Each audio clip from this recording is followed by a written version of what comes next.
Ahoj lidi, tohle je video, kdy budu dělat pohádku, teda říkat pohádku, a jmenuje se pohádka o pejskovi a kočičce. Tak.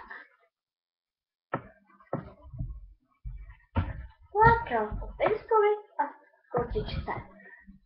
Napsala Karolina Petříková, jsem já. Paní šla do útulku koupit si psa jménem Kirill. Když si koupila psa, tak šli domů a se s tou potkali nějakou kočičku. Tak si ji vzala do náruče a šli domů. Do domu. Dala jim svačinku a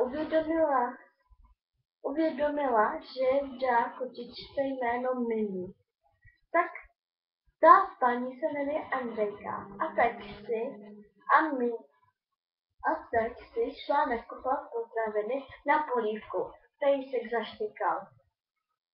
A Mini se lekla a řekla: proč plašíš, pejsku?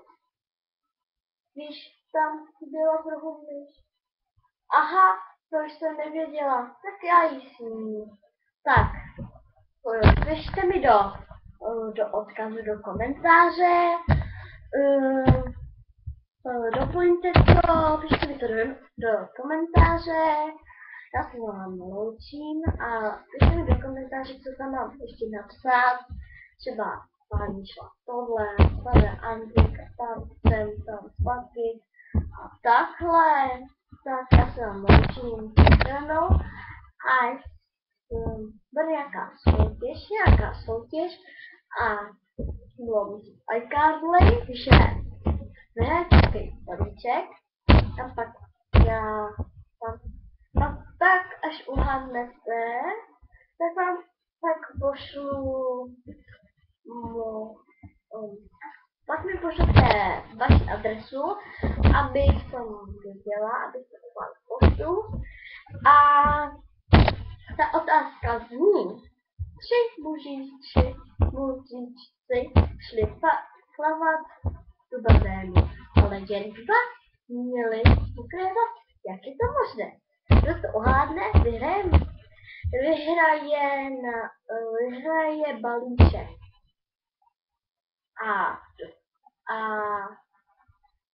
v iCarly, tak možná se to jen na internetu, ale nenajde to, pište na to sami.